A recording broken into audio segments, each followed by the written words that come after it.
Kei ngā manukura o te motu rarau mai ki te hui. Ko mihi ngārangi tēnei e mihi atu nei kia koutou katoa. Welcome to the Hui, Māori current affairs for all New Zealanders. E taro ake nei. Imagine living 24/7 with the sickening stench of sewerage. It's horrible.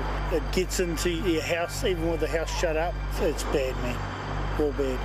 Since a fire destroyed silos at the Bromley wastewater treatment centre, locals say they've been living with the haunga. It sort of can gag you, really, to where what you want to do is come back inside. We check out the issue causing a stink in Ōtautahi. Then it's the meme that sparked a roaring debate amongst Māori. Some of the stuff that surprised me the most was, that it kind of split the room. There were people that were having a good old laugh, and then there are others, I think, that kind of found it funny, but they also may think that it was targeted at them. We delve into the issue over real revitalisation versus elitism.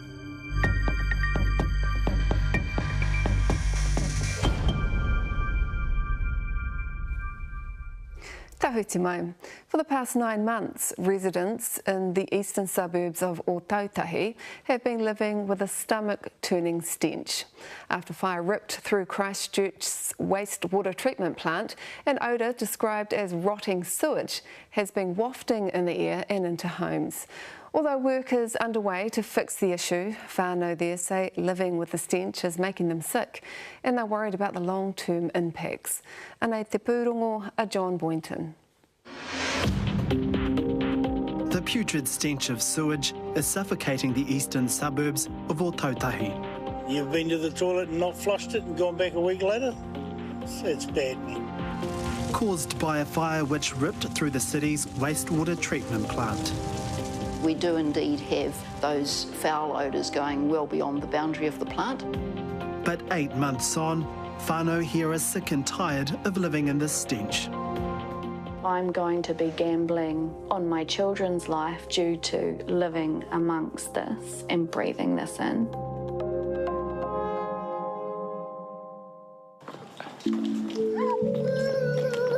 South Brighton mum Kārdina Tui loves nothing more than taking a walk around the block with her whānau. This is the first time I feel like in my life of living in a place where we love where we're living. It's a beautiful place to live. But for the last 8 months, her community has been under siege by the putrid smell of sewage.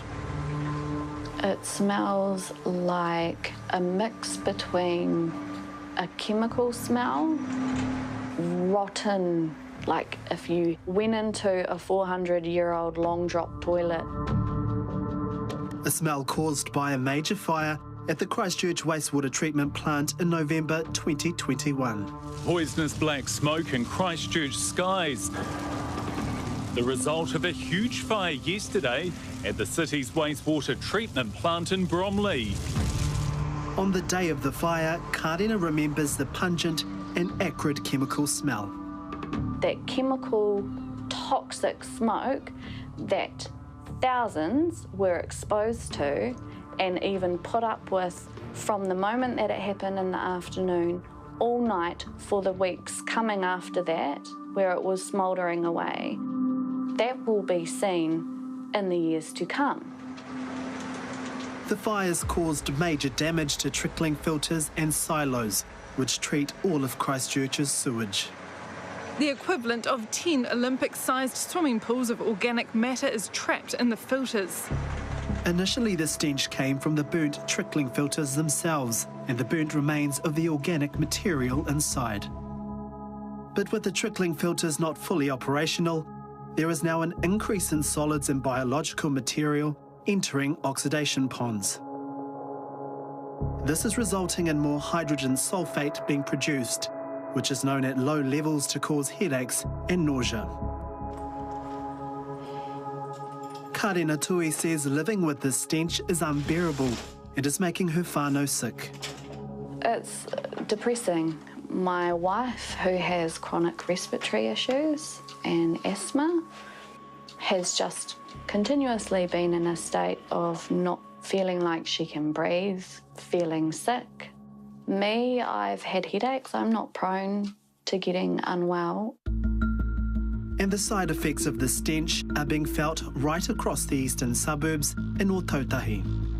It's horrible. It gets into your house, even with the house shut up. It wakes you up in the night. You know, it's just wicked, really is. You know, having to wash at the laundromat all the time because no point putting clothes out. They just end up smelling just as bad. Kaumatua Mary and Charlie Crofts live right behind the treatment plant in a Kaumatua flat at Ngā Hoe Whāmarai in Bromley. We've got a son and family living over in Port Levy, and they're always complaining, "Oh, Mum, I don't know how the hell you can live there because of the smell." Mary and Charlie remember the fears their old people had of having their marae located next to the treatment centre. I remember when they first built this marae here, the old people were saying, "No, we don't want to be..."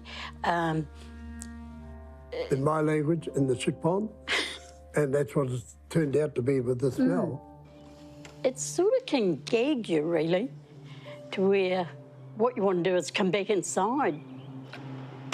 We got double glazed windows, but it can come through as well, even if you close the curtains. Charlie is currently receiving dialysis treatment and is often at the hospital. They say apart from marae staff, no one from the council or local district health board have come to visit them. I'll be blunt, I think it's damn disgusting that the council and or their rep hasn't been to see if anything is okay or not. Not an email, not a phone call? No. Nothing. Everyone puts up with it because we know the council's they're not gonna do anything. We hear people's anger, but certainly face-to-face and interacting with people, they really understand the fact that this will take some time. Gary Watson has been managing the community response to the Bromley fire for the Christchurch City Council. I think we'd have to admit that we've been slow, but I think in the last two and a half months, I think the communication and the feedback we've had is that that's a lot better. I've spent a lot of time driving around and going to elderly people and standing in backyards and reassuring people that, you know, the process of the smell. So on a real personal level, I've been trying to offer that as much as I can. What the council has offered is a $200 Prezi card to help with the inconvenience and cost of living with the stench.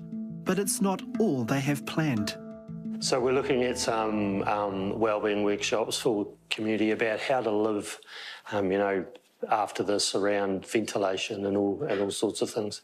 In terms of the community... But is it fair that they should have to go to workshops and be told this is how you need to live with this stench? Well, the fact is that we do have to live with it. It is one of those things that we cannot just scoop up and take away.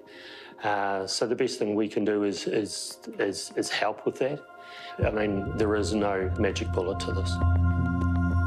Last month, the Christchurch Chief Medical Officer, Dr. Cheryl Brunton, reported back to the Christchurch City Council about the health impacts of the odour, saying, "We know some people are reporting nausea, headaches, eye and throat irritation, skin irritation, worsening asthma and sleep disturbance to their family doctor. However, it's highly unlikely there'll be any longer-term health issues arising from the situation at the levels we're currently seeing." Highly unlikely means we don't know. From what we've got and the information that we can gather, we've come to the conclusion that maybe most of you will be okay. It's all a wordplay, isn't it? Highly unlikely does not mean safe. I think the fire is just a really unfortunate accident and is taking a while for us to recover. We're talking about the second largest wastewater treatment plant in the country here. Christchurch City Council has turned on 8 new aerators as part of a mid-term recovery plan, which should help reduce odour in the coming months. These don't smell, these are beautiful. No smell here. Helen Beaumont, the head of 3 Waters for Christchurch City Council, is leading the clean-up effort. We've spent the last 6 months putting in place this interim treatment process to replace what was happening in the trickling filters. Unfortunately, until we've done 100% of that work, connected up all of the pipes, started all of the pumps and established that new process, we won't see a change in the effluent quality or in the ponds or in the odour. The council is on track to address the high level of odours coming off the oxidation ponds by early September. But much of the community here is quickly losing patience, disappointed by the response they've seen so far. Any which way you look at it, this community is having a problem with that smell. Something's got to be done. I think we all have put up with it too long.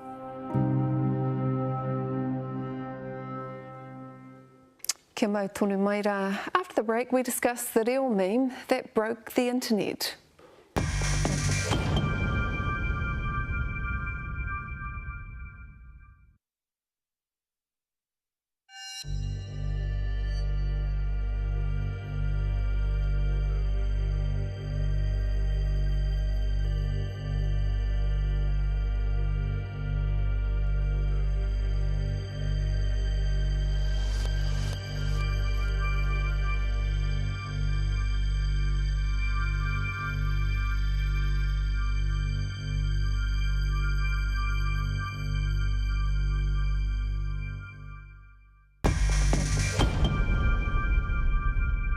Auraki mai anō ki te hui.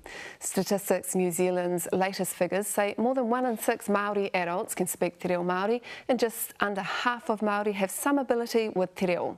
Those who can speak it well or fairly well are more likely to be under 24, our kura kaupapa generation, or older than 55. For some of those who fall in the middle and who are not as comfortable with te reo, it can be a source of deep mamai. So when comedian Cajun Brooking posted this meme on Facebook, it provoked a range of emotions from a smile to pain. I talked to him about what was behind his post. Tell me why that meme? What was behind it for you? So what happened is I was out one day and somebody waved me over, asked me for help. And so I went over there and went to help, and the lady actually, she spoke to me in te reo. And I was quite surprised. It was actually quite beautiful, you know, when she spoke to me in te reo. I thought, man, this is cool. But I had to let her know that I didn't speak te reo. And when I did that, she actually looked quite disappointed in me. And for me, it was a little bit startling, because I think for a lot of us that can't speak te reo, it's actually quite shameful in ways, you know. There's a shame or a stigma attached to it too. I made the meme and put it up, not thinking that, you know, I thought that it'd get a few hits, people would like it, but I didn't think it would blow up like it did. Some of the stuff that surprised me the most was, you know, that it kind of split the room. You know, there were people that were having a good old laugh, and then there are others, I think, that kind of found it funny, but they also may have think that it was targeted at them and may have taken it a little bit personally. So the stuff that I have seen, it's been a split right down the middle. And I think it was a good talking point for Māori. Like when that came up, I think it sparked like a lot of conversation and a lot of debate, which is really interesting. And as a comedian, that's kind of like what you want to do. For those that can speak te reo, be kind to those that can't, you know, be nice, we're trying. And I think in today's busy lifestyles, you know, with the mahi and everybody being so busy, it's actually hard to find the time too. So those that have grown up around the language, really fortunate. Yeah, very fortunate. Well, joining me now to discuss the debate over this meme, Dr. Kiri Waititi Tamihere, a former clinical psychologist and kura kaupapa graduate, Bernie O'Donnell, co-chair of Te Mātāwai, which is charged with Māori language revitalisation, and broadcaster and te panikiretanga o te reo graduate, Mātairangi Smith. Tēnā koutou. Tēnā koe mihi. Let's go to you first, Kiri. What was your reaction to this meme? Well, Ōtautahi e mihi ana ki te ki occasion I te mea hoki. I thought it was a great meme, very provocative, and as we all know, as he said, he's a comedian. So what we do know of a lot of our comedian whānau, that a lot of their stories come from pain and things like that. So I thought it was awesome.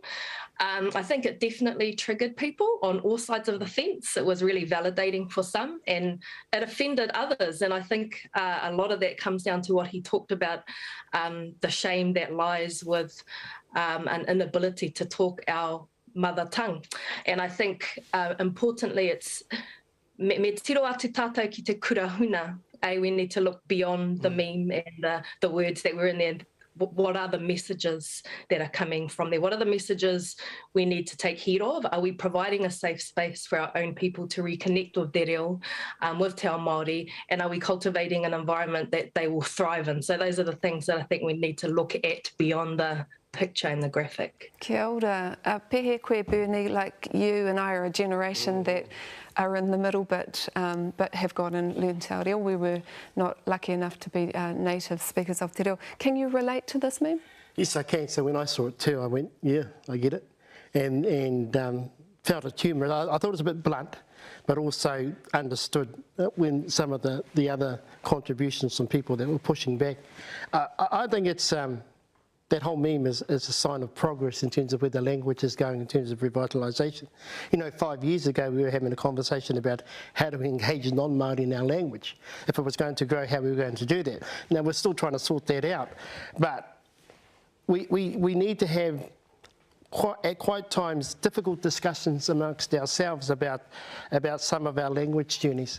If we don't have that discussion and say, well, no, there is a language divide, and this is why, then people just think that our language was always here, and there wasn't a struggle or a journey that took place, not just in our generation, but in the generation of our parents and our grandparents. And that's a legacy that we have to sort of acknowledge. As if we, I know it's cliche, but if we want to move forward, we've got to make sure that we remember what was done before us to be able to do that. So I thought it was a good sign of progress.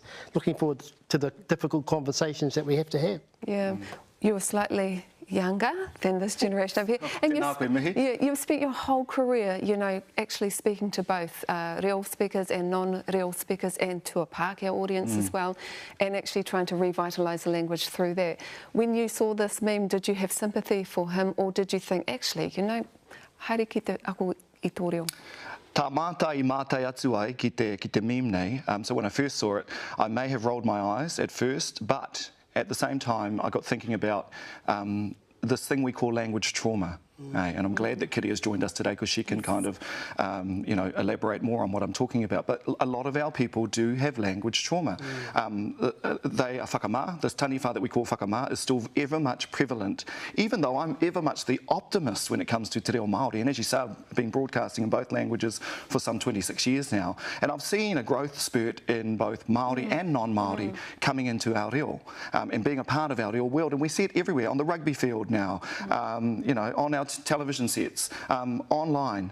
So as I say, I'm the optimist, but I know that there are so many people like Cajun and that have language trauma. Yeah, well, let's come to you now, Kitty, because Cajun did talk about that. You know, the meme has come from an interaction with a kuia who spoke Māori to him, and he felt the sense of whakamā. What is it? What's language trauma? Yeah, I think like the real trauma that we speak of is really born of a deep-seated feelings of shame and humiliation. It's very, very real and is shared by so many of our people. And I think just this meme on its own, how polarising it was, I think we really need to acknowledge the experiences that everybody has. We have whānau like you, Mihi, like you, Bernie, who have had your own journey through the reo and who have really pushed past a lot of the barriers of that shame and humiliation. And there has been a struggle in being able to do that as well. And there is also a struggle for our whānau who just, for whatever reason, can't find it in themselves to learn the reo. You know, when you cannot speak the language of your own ancestors, ancestors, you naturally feel a sense of loss and shame. That, coupled with the residual narrative that's still hanging around about te reo Māori not being worthy, and that it won't get you anywhere. So this brings out all sorts of feelings around worthiness, around connectedness and belonging. And, you know, te reo, anybody's native language, is connected with identity. So I feel so much aroha for our whānau who haven't been able to connect that way. They must feel at times so very alone in their world. And so for those of us who are in positions to do so, we need to go turbo on the aroha and the compassion for each other, wherever we are on our reo journey, but especially for those who don't have their reo, because their natural born right to be raised in their mother tongue was taken away from them. So there's been a lot of kōrero around choice. It's your choice to choose to learn or not. Well, in actual fact, that choice was taken away from us through colonisation, and we're still reeling from the impacts of that. But the other thing too is I think we also need to be very grateful for and acknowledge those like you both who have really pushed past all those barriers to reclaim their reo, because we can learn a lot from those experiences. But I think understanding is key. The meme, the reactions to the meme, I think initially was all about people preserving their own ego. Nobody wants to be the person that has offended somebody else. But e mihi ana ki aia, and his experience, because it's very, very real, and the generations above us, like I really thank my parents for giving me the gift of the opportunity to go to kura kaupapa Māori, because they never had that. And so in their own world, they're still very basic in their reo, but we'll always give it a go. But I always know that there's still an underlying shame there for them, and we should not be making them feel worse. Kia ora. It's a legacy of those who've provided te reo. But you were talking earlier about not feeling like you live up to the expectation of those who, who'd taught you, and do you still have that now? Well, that's the trauma we have to face every day. One is that we'll never ever be good enough in the language space. And most of those, so the language divide talks about first language speakers and the rest of us that are trying to be first language speakers a tōna wā. And even though first language speakers aren't quite open about their, there's just an implication that you and I will never be good enough, even though that doesn't come from them. So, and for many years, we didn't know how to have the conversation. And if we liken that to, say, something like unconscious bias, which was this thing that sort of lingered and sort of oppressed us, and then someone called it racism, as soon as someone put a name on it, we were able to push back and have a proper conversation. And it's the same with language trauma. As soon as we start to identify and own language trauma, and in terms of what it means in its full sense, we didn't grow up with the language. It's traumatic enough. Trying to reclaim that, which is being lost to our generations, multiple generations before us, it's a huge journey. So that's our trauma and that's our story. If we look at the kind of trauma that's happening now, if we look at our mokopuna, so my generation said, well, I don't have the language, but I'm going to make sure my mokopuna do. So we send them to Koanga Reo and to Kura. And then they become the leaders of our language strategy within the whānau. What we forget, they're only 4 years old. So we put that responsibility of leadership on them, and they have to deal with that all their lives. And one of the bad things is... Matai in here for that, because I feel like you are that generation that we actually put everything on you and said, yep, now we've got this reanga of reo speakers. How important is it that we do have panekiretanga i te reo, so we lift the bar? Like Mason Jury used to say, don't be the ambulance at the bottom of the cliff, in hauora obviously, but push it up. Nō ki te whiwhi whai wāhi atu au, ko au te te o ngā tauira tuatahi puta mai i te panekiretanga o te reo. So the Institute of Excellence in Māori Language was set up some years ago by Tāti Moti Kāretu, by Tā Pou Temara and the late great Wharehuia Milroy. Now those three names in itself scare the bajingas out of me. And so when I got a letter saying, please come and bring your reo skills to the Yodas of te reo, here's this little young Jedi at the time, trying to better my reo. But the whole focus around, and there is a perception around te panekiretanga o te reo that it is elitist. Well, actually, it's about par excellence. And why shouldn't we go for excellence in the Māori language? And so that was Nōku Te Whiwhi. I was fortunate enough to be there at the ankles of those karaua, to grab those skills, grab that knowledge, and take it back to my iwi and my tribes back in Tūranga. So yeah. Because it's that kind of learning aid that allows us to learn as second language speakers. So the only thing I'd say about how we perpetuate trauma without knowing it is that we put this responsibility on our mokopuna. And one of the things that come out of it is that, you know, mai te iwa karaka ki te toru karaka, mai te mane ki te paraeri, kōrero Māori rātou I roto I ngā kura. Ka o te kura, huri ki atu ki te reo Pākehā. And that drives us all sort of, you know, we go, well, horo, me pē tō reo Māori, o koro, ko te ki te kura, nai kōrero I te reo Pākehā. For me, that's a symptom of how to sort of take that pressure off them so that they can interact in a way in a way that they choose to. The other thing is the real journey is not an easy one. Let's not sugarcoat it. It's like any other language. You're going to have some obstacles, some speed bumps along the way, but as long as you've got, whatever level you are at, as long as you have some like-minded people around you, you are going to fail. But you know, the 3 Ps, perspiration, well, that's probably perseverance and patience. There we go. In that order. We haven't got much time left, but I want to go to you just quickly. Kitty, are you still there? To ask you, you know, what about the implication of Pākehā learning alongside Māori and the stress and the pain of Māori who still can't speak Māori, but their Pākehā whanaunga can? Yeah, well, I just wanted to, te reo Pākehā, I think we have to be really cautious about applying Pākehā terms and labels to Māori experiences. So, you know, when we hear this term elitist, like as far as I'm concerned, there are only 2 elite Māori in this country, and that's Kingi Tu Heitia and Ariki Timu Te Herehe. So I think we have to be very careful about all this new language and all this labelling happening. We're hearing this new white passing kōrero being bandied about, and it only really serves to divide us, and it becomes a coloniser in itself.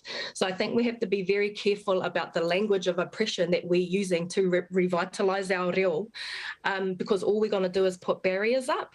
But in terms of, I actually think, my personal opinion is that I imagine it probably makes our reo kore whānau feel worse and more diminished when they see Pākehā learning their reo at a faster rate. But I think that's incumbent on us, I think I think there's probably too much Māori energy going into Pākehā full stop, and this isn't a slight on them. For me, it just comes down to numbers and ratios. Kia ora te tuakana ko pau te wā kia tātou aroha mai. We need a whole documentary for this, or a series. Kiri mātai Bernie, tēnā koutou katoa, e mihi ana te ngākau ki a koutou, ko whaiwā ki tēnei kaupapa hohonu, whakahirihira hoki. Tēnā koe te tuhine, ngā mihi. Aku mihi ni, hoki rā kia. Kia mau tonu mai rā, ka hui anō tātou a konei.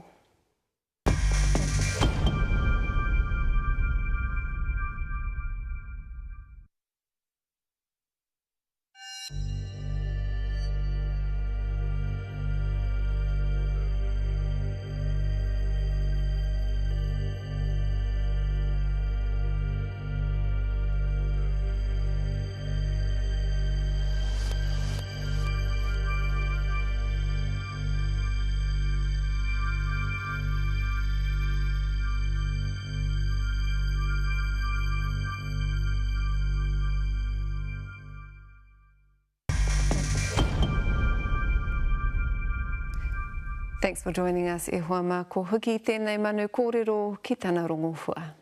Nō horo mai rā.